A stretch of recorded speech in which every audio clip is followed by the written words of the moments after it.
Chapter 37, Valentine's Day. And thanks to my beta, Darreldim, for going over this for me. All mistakes are my own. Disclaimer.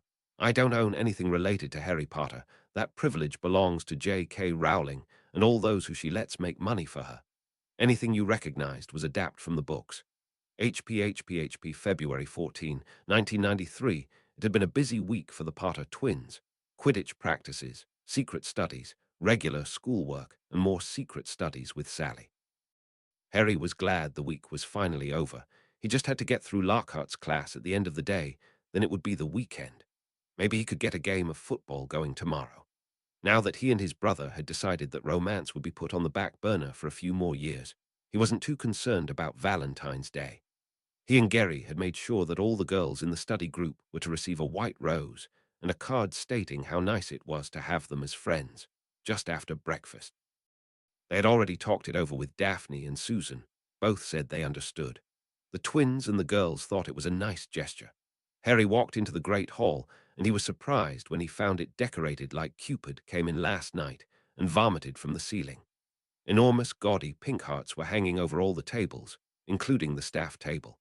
Little pink paper hearts were fluttering down like rain from the enchanted ceiling and cluttering up the student tables, covering the food that was there, making it almost impossible for the children to eat. Harry went to the Ravenclaw table, sat down next to Terry, and looked at the staff to see how they were taking it. The teachers looked grumpy, McGonagall's cheek was twitching violently, and Snape looked like he was about ready to render someone into potion ingredients. The only two people at the staff table that seemed to be enjoying the commotion were Dumbledore and Lockhart. Dumbledore was dressed in various shades of pink robes with purple hearts floating about. Lockhart was similarly attired, only he had on a suit with a hideous pink cape. Lockhart stood and addressed the students. "Happy Valentine's Day," he shouted. "And may I thank the 46 people who have so far sent me cards. Yes, I have taken the liberty of arranging this little surprise for you all, and it doesn't end here." Lockhart clapped his hands, and through the doors to the entrance hall marched a dozen surly-looking dwarfs. Not just any dwarfs, however. Lockhart had them all wearing golden wings and carrying harps. "My friendly, card-carrying cupids," beamed Lockhart. "They will be roving around the school today delivering your valentines. And the fun doesn't stop here. I'm sure my colleagues will want to enter into the spirit of the occasion.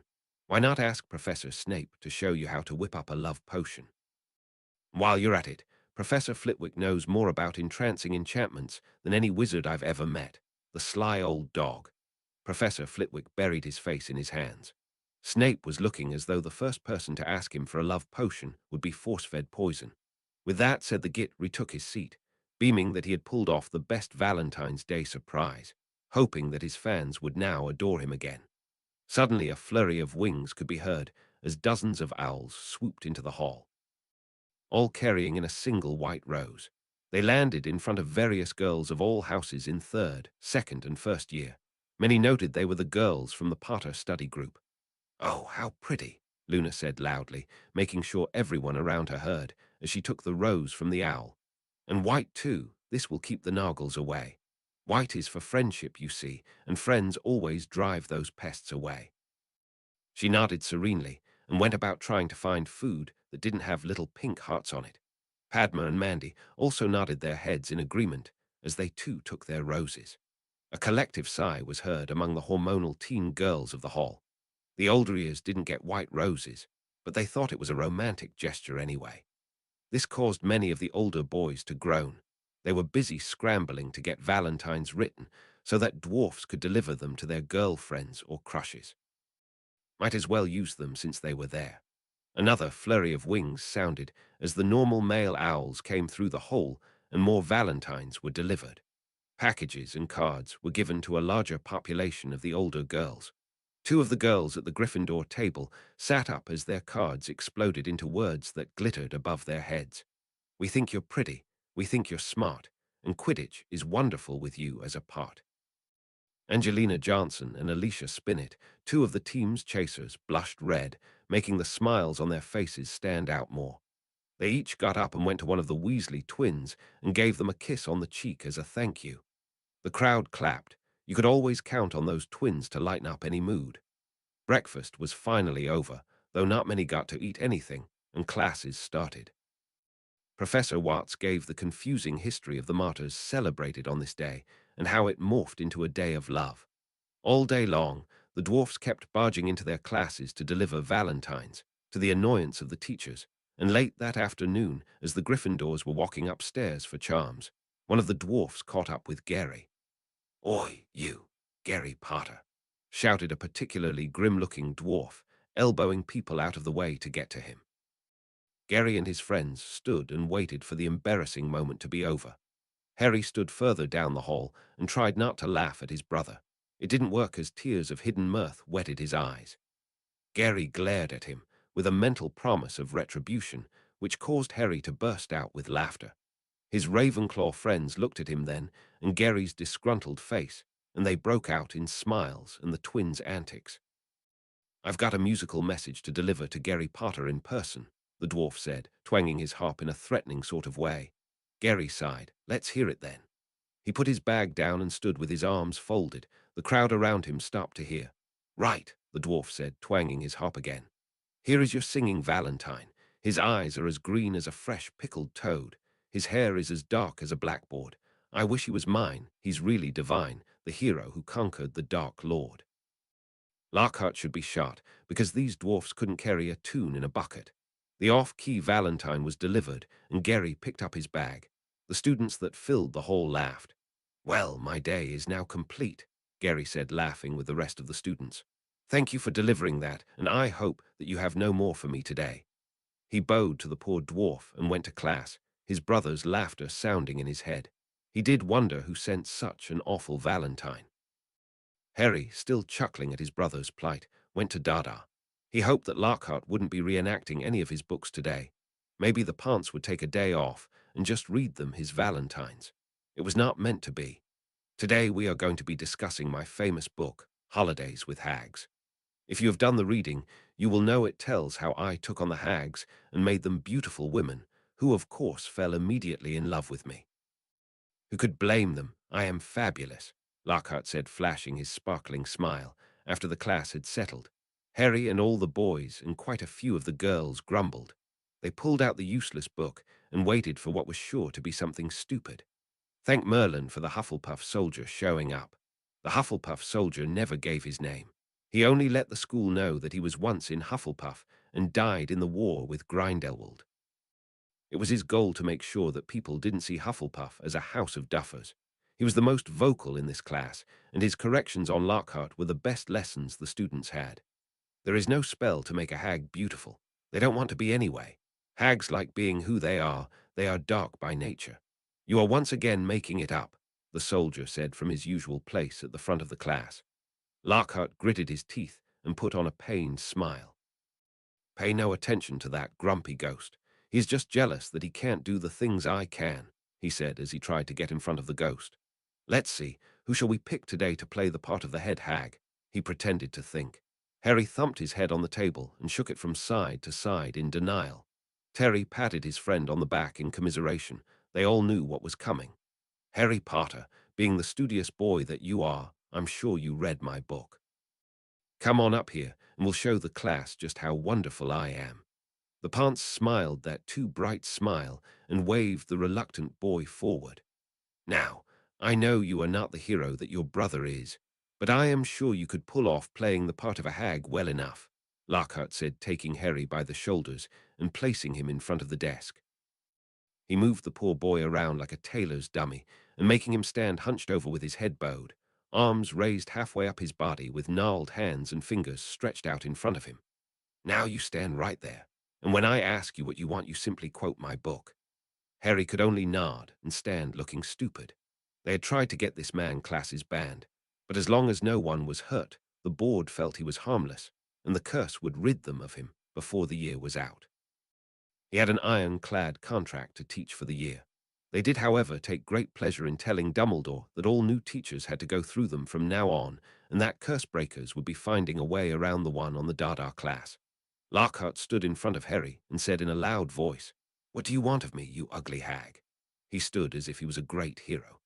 His shoulders were thrown back, his head was held high, his hands were placed on his hips, and his feet were apart. He was very good at acting his part, and if the girls in class didn't know he was a fraud, they would have sighed. Harry gritted his teeth and said, "Please, wonderful Lockhart, I've heard of your wonderful deeds, and I want you to make me and my coven as beautiful as you." He choked out the words written in the fool's book. "Why, of course I will. Though you can never be as lovely as I will make you as pretty as I can," the Pounce said, and he raised his wand to the still snarling Harry. "Arthur Evanescent," he said, and the Hufflepuff soldier could be heard in the background shouting, "No." Now Harry had played the bad guy for Lockhart all year, and nothing bad had happened so far. So he only raised his hands at the soldier's warning shout, and when the spell hit his left hand it got a funny sensation. It tingled for a moment, and then flopped down onto his arm. The bones had vanished. It didn't hurt, but it felt as if the end of his arm was jelly. So much for playing football this weekend. The mutineers shot out of their seats at the soldier's yell, and when they saw Harry's hand plop down boneless, they started shouting at the fool teacher. The soldier took charge and yelled for silence. "You, Brocklehurst, go to the mirror and call Pomfrey. Let her know what happened. You, Corner, take Mr. Potter to the infirmary. Brocklehurst, when you are done, call Flitwick and tell him what Lockhart has done, and that I will be attempting to get this fool into the headmaster's office. The rest of you are dismissed. Go to the library and study real defense." He snapped out commands, and the students jumped to do as ordered. Michael gathered up his and Harry's books, and then took the fuming teen by his uninjured arm and led him to the hospital wing. "My folks are going to kill him." If I hadn't raised my hand, that fool could have killed me. The spell was aimed right at my face, Harry said, stomping his way down the hall. He was understandably pissed off. Madame Pomfrey was waiting with a bottle of Skelligro. She started to fuss as soon as Harry was settled on a bed. It would take a day for the bones to grow back, and Harry needed to be knocked out, as it was a painful process. After the potion was administered and Harry was sleeping, Madame Pomfrey used the mirror to call the Potters and let them know what happened. Needless to say, they were upset. She did assure them that no lasting harm was done. However, she would be taking it up with the headmaster. Lockhart didn't listen to the soldier. He promptly went to his room and started packing. An hour later, when the Potters showed, he was gone. That didn't stop them from confronting the headmaster. "How could you let this happen?" Lily said as she stood by her sleeping child's bed. James and Remus were standing on the other side. Dumbledore was standing at the foot of the bed. His face was lined with worry. He knew the man he hired was a fraud. However, he felt the man was harmless, and there weren't any other applicants that year. People just didn't understand how hard it was to fill that position. "My dear Mrs. Potter, I am sure it was an accident." Poor Gilderoy must be filled with such regret that he has fled the castle. I, of course, take my student's health very seriously. I have already spoken with Madame Bones, and she informed me that she will look into this, Dumbledore said compliantly. He knew now was the time to try and get on the better side of the Potter family, so he didn't hide the happenings as he usually would. That man was such a fraud that he accidentally vanished Bones. "I hold your school responsible for this," Lily said, not in the least mollified. "Of course, my dear, we will do all we can to make sure that something like this doesn't happen again. The board is looking into finding a competent teacher," the headmaster said, once more trying to calm the woman in front of him. "I have put in a request for our dear friend, Mr. Lupin, to be next year's professor. I was going to ask him this summer if I got the approval," he said with a smile, turning to the werewolf in question. "You want me to teach a school full of children knowing about my affliction?" Remus questioned. While he did hold a master's in defense, he felt that it was too dangerous to be around that many innocents. When he was teaching the mutineers, he simply didn't go to the manor during the full moon. Staying at Hogwarts was another matter. "Of course, my dear boy, you are more than qualified. Professor Snape assures me that he would be more than happy to brew the wolfsbane potion for you," the headmaster said, ignoring the scoffs of the two men. "And the Hufflepuff soldier says he can take your classes on the full moon. The board will know all of this when I put forth my recommendation," Dumbledore said with an assured smile. "As long as they know who and what I am, I will be more than happy to take the position," Remus said, as James clapped his friend on the back. "But what about the curse?" "The curse breakers will be here all summer to see if they can override it." "Well, even if they can't, it would be nice to teach for even a year," Remus said, and then looked to his godson. If he were here, then things like this might be avoided. Who is going to teach for the rest of this year? Lily asked as she ran her hands through Harry's dark hair. He was sleeping peacefully, though every now and then his face would screw up with pain. Thanks to the sleeping draught, he never woke from the voices or the pain. In my discussion with Amelia, she recommended an off-duty aura, just like last year. Dumbledore said, the twinkle back in his eyes now that the yelling had stopped. As long as it isn't some boy who lived Fan, James muttered under his breath. The Potters and Remus stayed long enough to be assured that Harry would be fine in the morning. Dumbledore made the announcement that Gilderoy Lockhart would not be teaching the rest of the year, that he was called away. The students cheered. He then introduced the aura who would be taking his place. He was a young man, about 25, by the name of Robert Stallman, who seemed to be content in his temporary position. He was off duty due to an injury to his knee. His was medium height and could be lost in any crowd with his unassuming brown hair and hazel eyes. He dressed in a plain black robe over a simple white polo shirt and tan trousers. His specialty was infiltration, a skill he was more than happy to pass on to the students. The Weasley twins took to the class like ducks to water. The rest of the year passed uneventfully for the students and staff of Hogwarts. Madam Bones caught Lockhart trying to leave the country. He was brought up on charges in front of the Wisengamot, but the incident was ruled as an accident, and he was let go with only a fine. His book sales plummeted, and his fan mail trickled off to only the most die-hard fans. So he changed tactics and wrote beauty tip books that sold like hotcakes to the middle-aged witches of the community.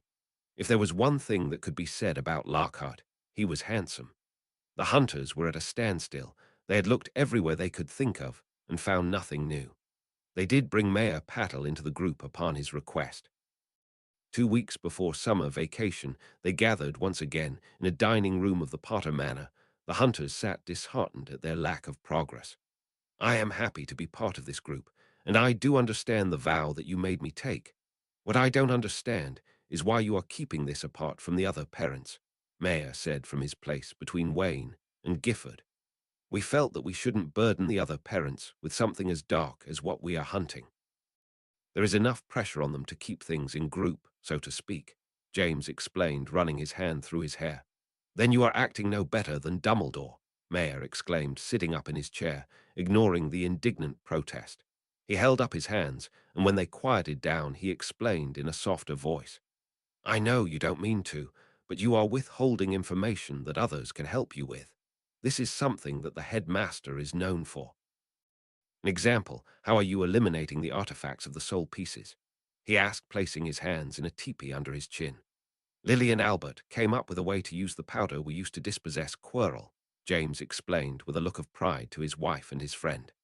They put the item in a heavily warded room in the cellar. There are no windows and only one door. The artifact is the only thing in the room. They then use a wind spell to blow the dust in the room, close the door, and ward it. It's only after they hear the soul piece scream that the door is open again and the item removed, or we leave it for the day and return the next. We then use the crystal to make sure it is cleansed. What of the curses on the items? Mayor asked, though he did seem impressed at the tactic. Team 1 here, James said, pointing to Wayne. Gifford and Keaton are all curse breakers by hobby. They take care of the curses before we purify the items. While I am impressed that you made it so far, in India we have a way to cleanse Horcruxes with only a spell. Had you consulted the parents on what you were doing, I would have told you a long time ago. Mr. Patel chastised the group with a disappointed look in his dark eyes. James and Lily shared a look. Were they really acting like Dumbledore? The rest of the group took on various facial expressions from shock to understanding. You're right. We'll talk to everyone next weekend. We'll tell them that we are working on something dark and ask them if they want to be involved, James said. He then stood and ended the meeting for the night. After everyone left, Lily brought the subject up again. I don't want to act like Dumbledore, she said as she snuggled into her husband's embrace.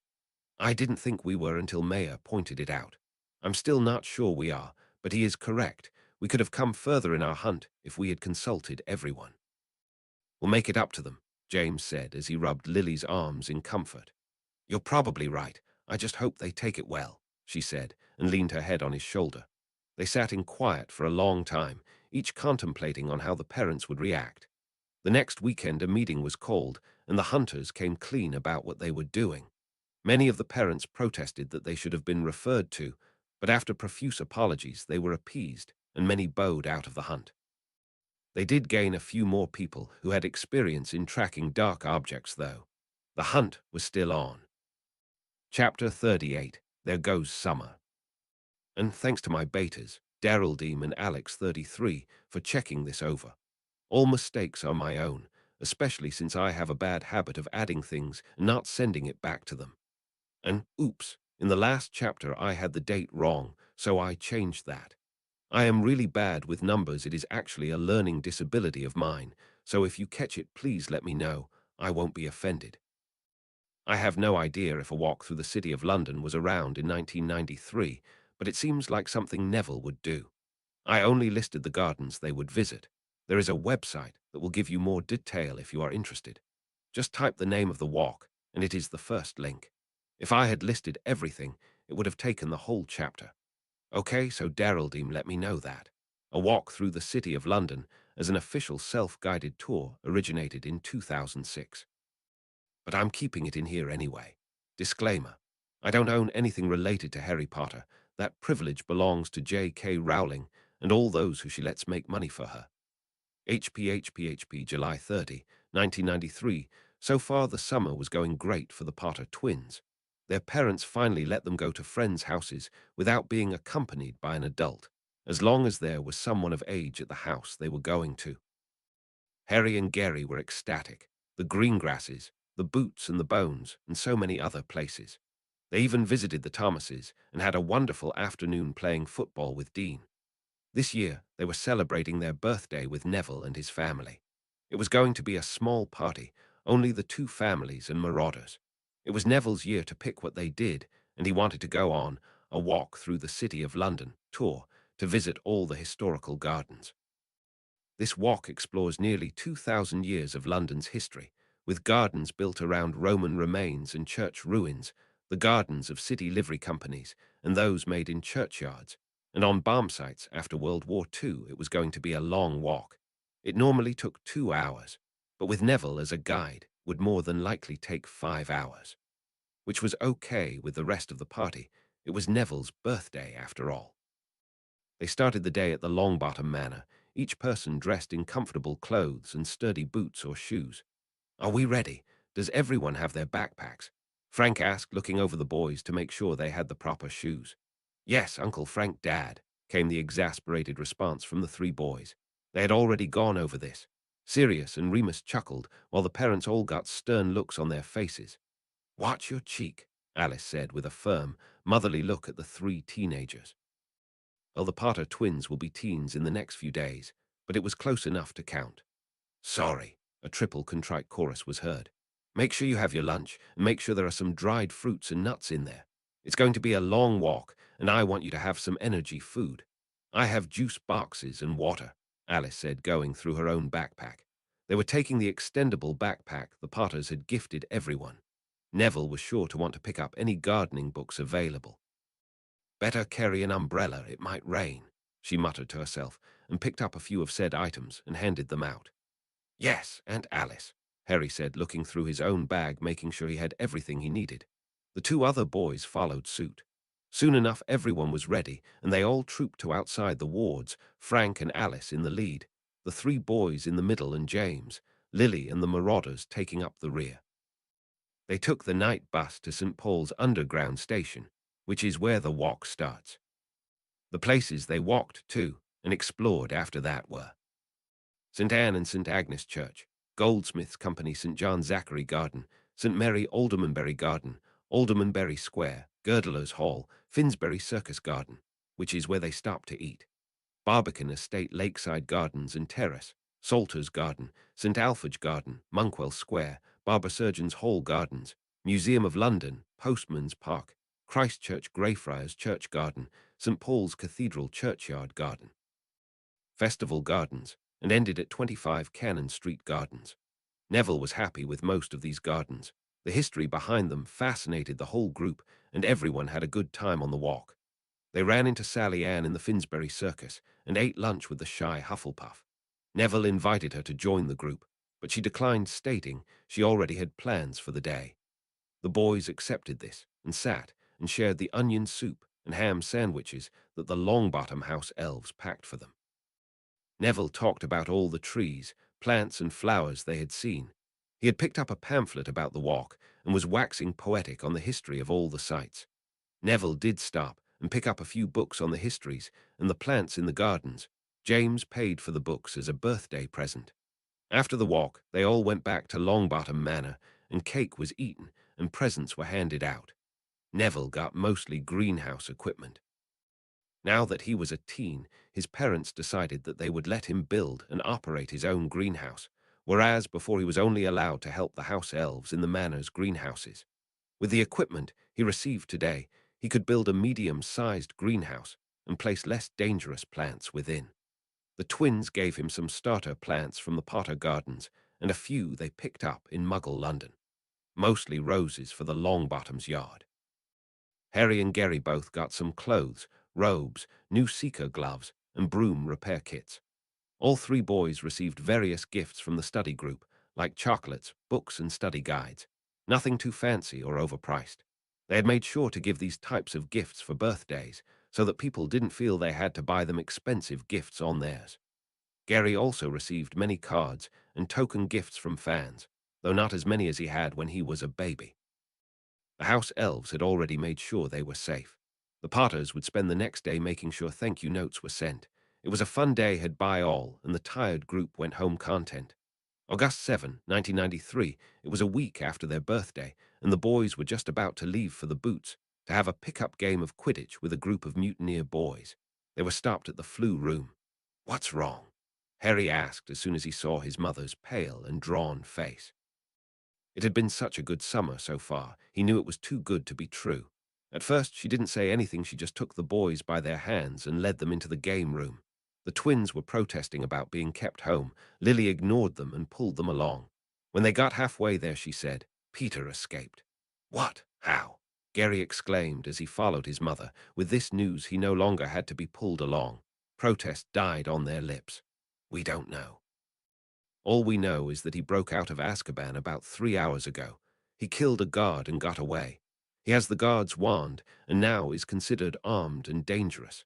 He was heard the day before stating, 'I have to get him.' Master would be pleased. We don't know if he is talking about kidnapping you, Gary, or finding Voldemort," Lily explained, guiding the shocked teens into beanbag chairs. Harry looked at Gary. Gary looked at Harry, and both faces took on a look of determination. They weren't scared 11-year-olds anymore. They had been training for this type of situation for years now. Both boys were proficient in wandless and wordless defensive magic. They could take on a weak wizard like Pettigrew. Lily, seeing the look on the boys' faces, got worried. "I don't want you two to go looking for that traitor. Defend yourselves and your friends, but don't go searching for trouble. Let the adults handle the hunt," she said in her mother voice, making sure to catch their eyes. "Yes, Mum," Harry said while talking to Gary mentally about what they were going to do.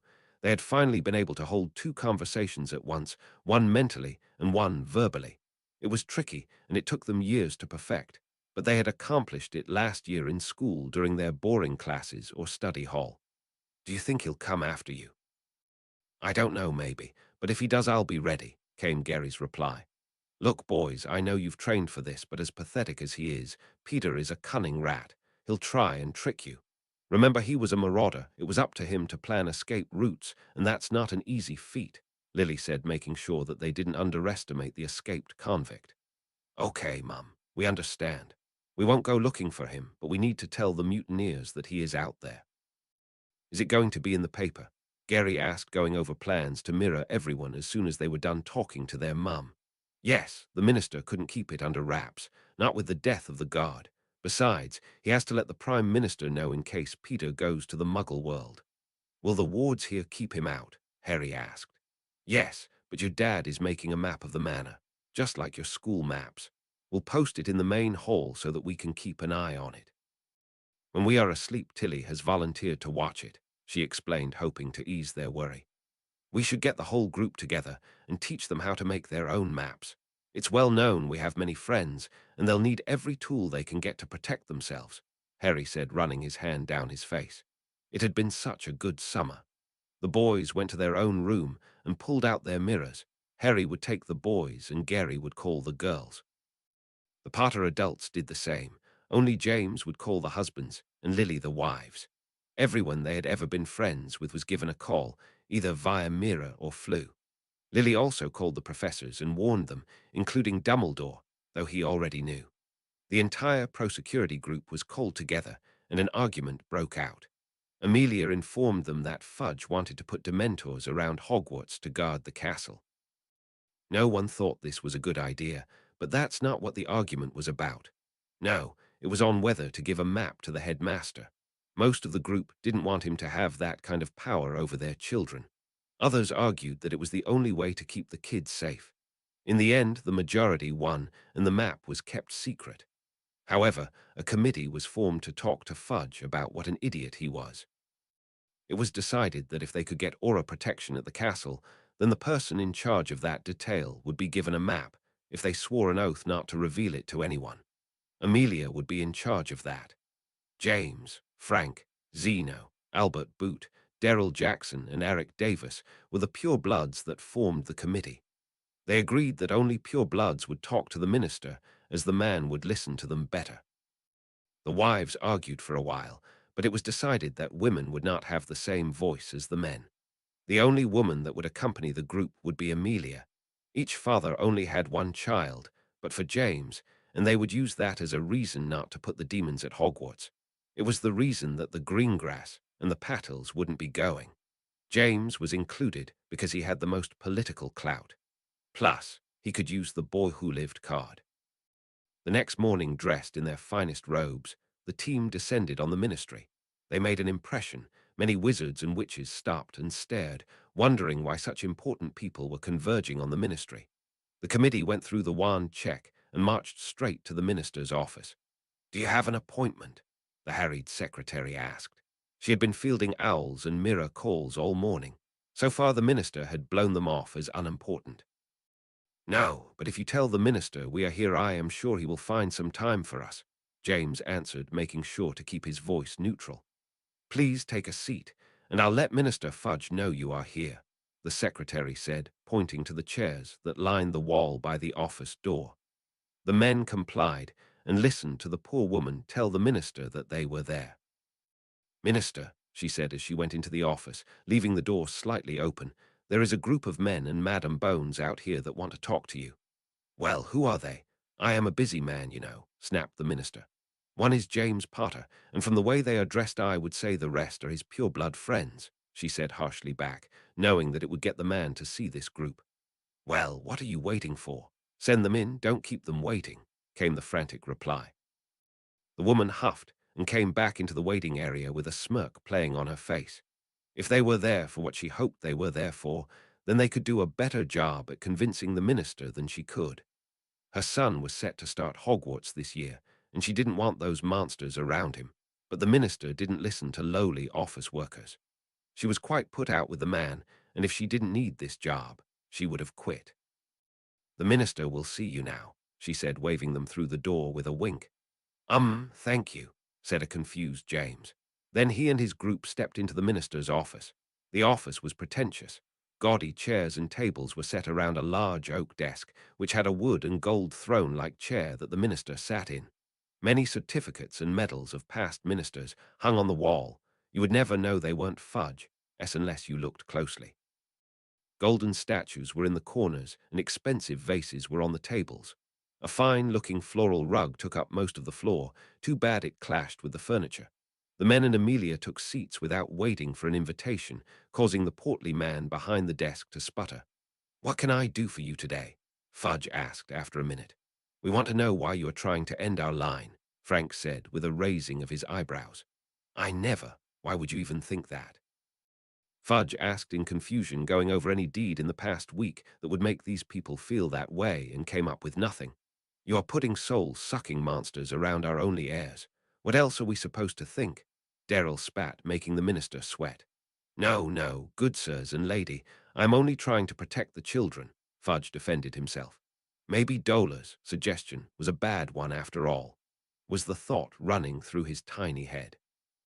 Understand this, Fudge. If my son gets kissed, I am suing you for line theft, Frank said venomously as he pounded his fist on the desk. Answer me this, James said coolly. How are a bunch of children supposed to protect themselves from Dementors? It is not like those demons can be controlled.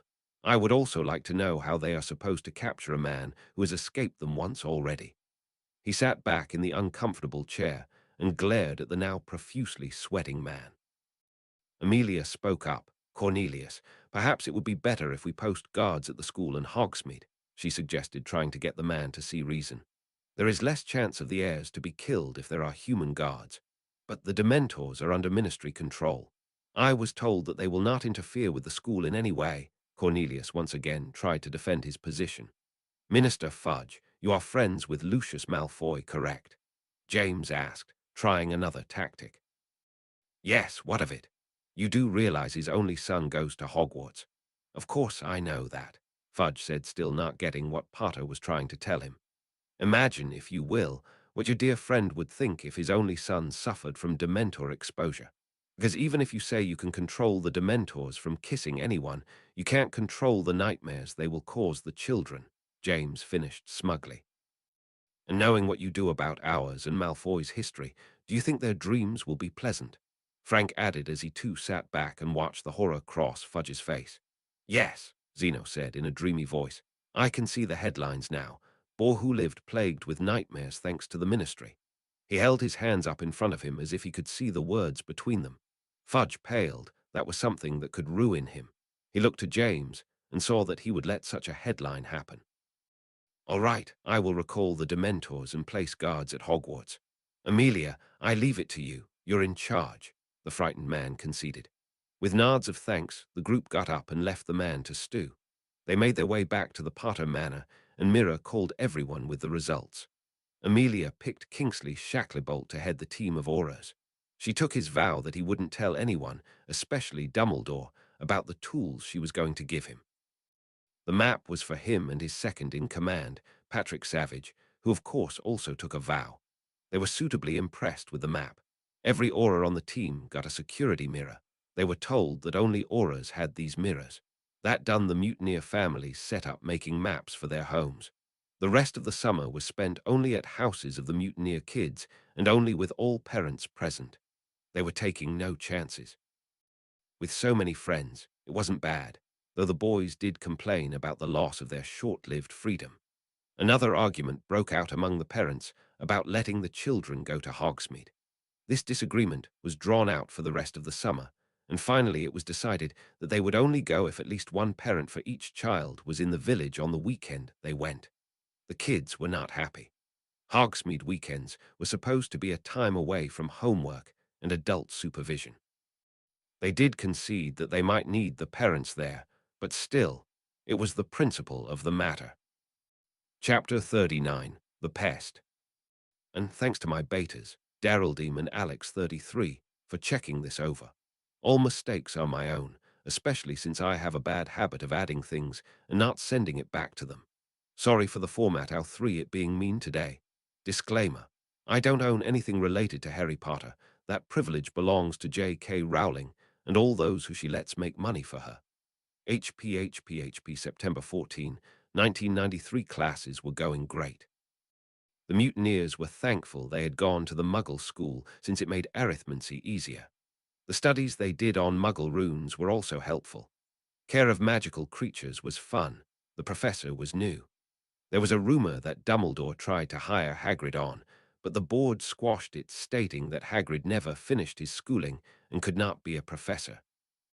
Only Parvati, Sally Ann and Lavender took divinations, and from what they described about their first few classes, the rest of the group was glad they elected not to take that subject. The 3 girls liked the class because it was a good place to pick up gossip. No one paid attention to Trelawney. The new Conch professor, Prima Whitfoot, was a sturdy woman who brooked no nonsense in her class. She stood a good 6 feet tall and had a wide girth, though you really couldn't call her fat, just large. Muscles showed that she was not afraid to take on most of the creatures she taught. Her dark brown hair was pulled up in a messy ponytail. Her matching brown eyes were sharp, and the students soon learned they would not get away with anything in her class. Since this was a third-year class, they were being taught about smaller animals, such as the augury, also known as the Irish phoenix, the boatruckle, the chisperful, and other such Roman 20-classed creatures. The book they used was Fantastic Beasts and Where to Find Them, written by Newt Scamander, while the upper years used The Monster Book of Monsters by Edward Islima. The ministry classifications of creatures were thus: X, boring Roman 20, harmless may be domesticated XXX, competent wizard should cope XXXX, dangerous, requires specialist knowledge/skilled wizard may handle XXXXX, known wizard killer/impossible to train or domesticate, or as Ron puts it, anything Hagrid likes, boring creatures or Class X, the students were told were for self-study. The Roman 20 class was shown in third-year students. Each class was taught to each higher year, so XXXXX was taught, though never seen, to the 6th and 7th years. XXXX classification was taught to 5th years for their owls, but like the XXXXX class, they were never seen. To coincide with this, Remus was teaching them how to overtake the creatures taught in Conch. If they learn about the boatruckle that week, he would tell them how to make it move from its tree. He also taught them about beings that were not taught by Professor Whitfoot, such as the boggart for third years and the dementors for 5th years, and so on. Defensive spells were learned at the end of the week. This way the classes were evenly split to give everyone an all-round education. Remus, or Professor Lupin, was thankful that the Hufflepuff soldier had helped in the year before. McGonagall, once again, had to grade the Potter twins separately, though she was glad to see that they were graded fairly. She, however, didn't want anyone accusing them of receiving special grades from a family friend. Today the mutineers were studying at the Hufflepuff table. It was going well. They got a lot of help from the upper years, and everyone was learning a lot. Harry and Gary were sitting together with Terry, Dean, and a few of the other boys. They were working on their runes homework when a noise at the entrance of the hall broke their concentration. It was Ron and his small group. It looked like they were arguing with Hermione. Finally, Ron and Seamus stomped away, and the 3 girls of the group went to the Gryffindor table in a huff. "I really hate it when they get on Hermione like that," Gary said, with a crease in his brow. He had tried to keep a casual friendship with Ron and Seamus since they shared a room. However, he never liked the way they treated the girls. "I still don't see why you like that girl," Harry said, looking at his brother. "She's all right," Gary said, still looking at the frazzled girl. "She's just a little bossy. I think it has to do with her childhood. I mean, from the things Parvati and Lavender say, she didn't have many friends growing up. I guess I just feel sorry for her." He shrugged and turned his attention back to his homework. "I still don't see it," Harry said with a shake of his head. "She's always getting on me about something in class, like I don't know what I'm doing and only she does." "I know," Gary sighed and looked at the girl in question again. "I've tried to get her to back off, but she just calls me a bully and runs off. I don't understand why she can't take some constructive criticism. Maybe you should just let her fall. I mean, I know it's mean, but sometimes you can't help people, especially ones that don't want to be helped." "Yeah, maybe you're right," Gary said and then shrugged it off. He knew he couldn't save everyone. "When she does fall, we can help pick her back up. I don't think she'll ever make a mutineer, but she's still a person, and that means we help if we can," Harry said kindly. He didn't want his brother to think he was heartless to the girl, but sometimes you really do have to let someone hit rock bottom before they will take your help. "Okay, I'll just keep an eye on her," Gary conceded, and they went back to their studies. It was later that night, right after the twins had their nightly mental talk, that Sally came to visit Harry. It was his night for training anyway, so he was expecting her. They couldn't sneak away like they used to because of the auras having the map, so they only went over wand movements and new spells. The secret mutineer study groups were still a go because they never studied outside of curfew. After about an hour of training, Sally brought up the subject of Peter. "Well," she said, "Peter has been spotted near the castle." "What?" Harry yelled. "Why didn't you tell us?" He asked, baffled as to why she was so casual about it. "And just what would you have done?" she asked. "Well, we might. We could have done something," he said indignantly. "No, you really couldn't have," she said with a shake of her head, causing her pigtails to bob around her cute little face. She was aging with the boys and now looked to be a 13-year-old. Why would you say that? Isn't this the type of stuff you're training us for? Look, by the time the auras got to where he was, the rat was gone. They've also chased off Rita a few times. Those two are just too small to capture. The second they hear someone coming their way, they hide and run, Sally explained firmly. Oh, well, in that case, I guess I understand. But I don't like that Gary doesn't know that Peter is somewhere near. How is he supposed to be on his guard if he doesn't know he is in danger? He asked, very concerned about his twin. You should be on the lookout anyway. Both of you know that that man knows the castle as well as you do. Never let your guard down, she snapped, now worried that training might not be enough. We are, Harry snarled back, but we can be more alert if we know what's going on. That's why I am telling you now. Oh yeah, well that's better then. Why do you think Mum and Dad are keeping it quiet? I mean, I know they don't want us to worry, but Harry trailed off as he sat back on his headboard, calmer now. Don't you remember what I told you when you were younger? Parents like yours don't want their kids fighting if they can help it, and you have to admit that you and your brother would charge off to face a foe, she said, getting more comfortable at the foot of the bed. Besides, I don't think your parents know. Yeah, but we're not kids anymore, Harry pouted. Why wouldn't they know? Don't you tell them everything? No, I spend my time with you and your brother. I let you know stuff and you tell them. And yes, you are only children. Just because you are more powerful than most adults doesn't mean you are not a kid. You are 13 years old. Until you are 17 and make your own way in the world, you are still a kid. She glared at the teenage boy in front of her. She knew stuff like this was going to happen. That didn't mean she had to like it. Whatever, I'm going to sleep. And he put his crystal on and rolled over, ignoring the deity on his bed. Sally shook her head sadly and disappeared. Meanwhile, at the manor, the hunters, with their new members, gathered around the usual table in the Potter Manor. The new members consisted of Mayor Patel, Eric Davies, Natalie Greengrass. They now made Team 3. Okay, now that everyone is settled, what do we know? James asked from his spot at the head of the table. I have no new news, Augusta sighed. It's okay, Lily said, patting the woman's hand. There's only so much you can get from gossip. I know, but now I feel useless, the elderly woman said. An out-of-character slump of her shoulders showed just how she felt. Why don't you join me and Albert? We're still looking up ways to keep the kids safe, Lily offered. Now that the hunting teams had the dark artifact crystals and they knew how to cleanse the Horcruxes, the research team needed something to do. Augusta brightened and nodded her head. It was something. Amelia stood to be heard. My auras have reported that both Rita and Peter were seen around Hogwarts and Hogsmeade this afternoon. She sat and waited for the storm to be over. Just as she predicted, the parents all jumped to their feet and started shouting.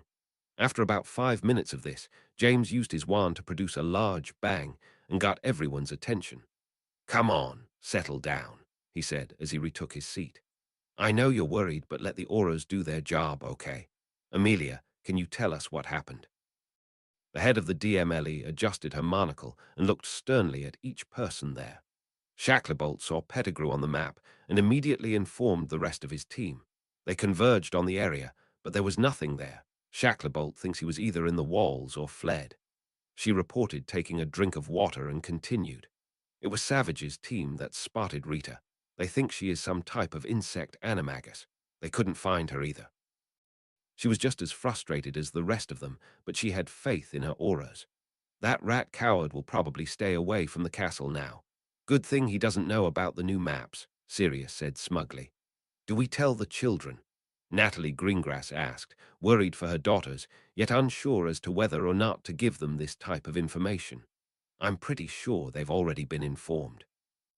The new ghosts are adamant that everyone involved needs every scrap of information in order to protect themselves. Since we don't control the ghosts, there is little we can do to stop them passing things on, James explained. He too was worried about the kids knowing things he felt should be handled by adults. He and Lily had argued with Sally all summer about it, but what could you do against a deity? I'm not sure I like that, Maya said with a worried brow. There is little we can do. Not even Dumbledore can exorcise them. That and I like that they are spies for us, Lily said. She wasn't as concerned about the ghosts as she was about her reckless sons. Yes, well, if it wasn't for the Hufflepuff soldier, I would be having a harder time this year teaching your children, Remus added. There were nods around the table. They had all been told the stories of the soldier over the summer, and were thankful to the man, ghost. How goes the library and kiosk? James asked Sirius. Sirius sat up straighter. Now there is good news. The library is almost done. It should be open by the time the kids get their first Hogsmeade weekend. There'll be a map in the back room that any parent whose kid is not enjoying the village will man, so mostly the second-year parents. Zeno is publishing the opening, and the kiosk is going to be right outside the library. We also decided to sell the Quibbler there and the one in Diagon Alley. Now that Zeno has started publishing political news, we think more people will read it. Oh, he is still reporting on unusual animals, but they are in the back pages, he said enthusiastically. He was excited. Between this new stand and the one in Diagon Alley, they would be set financially if there was a war. Though this group's function was to make sure there wasn't one, it was better to be safe than sorry. That is wonderful. Now maybe more students will learn, Natalie enthused. Her family, being pure blood, was expected to act a certain way. Had it not been for the Potters asking them to join this group, her daughters would have grown up with one or two friends. With a library in Hogsmeade, then even more purebloods could be swayed to more open thinking. There was hope for the wizarding world yet, in her opinion. Yes, it is good news. Now how goes the hunt for the Horcruxes? James said, changing the topic. It was getting late, and he wanted to end the meeting soon. Team 2 has nothing new to add, said a disgruntled Wayne SR. Team 1 has nothing, Sirius added with a pout. Team 3 hasn't started yet, Mayor said with a smirk, trying to lighten the mood. Sirius barked with laughter, causing the rest of the group to relax a little. Amelia, maybe you can get Shacklebolt or Savage to talk to the Grey Lady, Remus suggested, tapping his chin in thought. I've got a good thing going with the Hufflepuff soldier, so I'll ask him to chat with her. Or he can talk to the bloody Baron. That might work. If Riddle put a curse on the Dada, then it is possible he hid something in the castle, Amelia said, nodding her head in agreement. She'd get on the mirror when she got home and talk to her team. Hey, Mayor, can you stay behind for a minute? The rest of you go home. We'll meet again in a week, James said, standing up and leading everyone to the flu room. Mayor stayed behind. What can I do for you? He asked, taking a seat in the game room. He always liked it in here. I was just wondering if the spell you spoke of could get rid of a Horcrux on a living being. We have reason to believe that Riddle made a human a Horcrux by accident.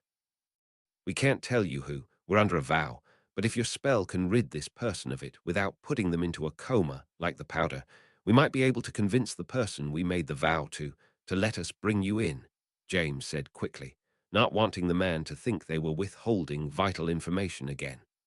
No, I'm sorry, the spell would be harmful to a person. It is made to rip the soul out of the item. There is no guarantee that it would not rip the person's soul out and leave the Horcrux behind, Mayor said, with a sad shake of his head. The Potter adults deflated. Though Sally had told them that Harry might need the Horcrux to save his life, they were still hopeful that they could remove it without the powder. Well, thanks anyway, James said, standing, then shaking the man's hand. Lily then accompanied him to the flu room and said her own farewell. She then joined James, and the two settled in front of the telly and didn't think about anything important for a few hours. Just mindless shows to relieve some of their tension.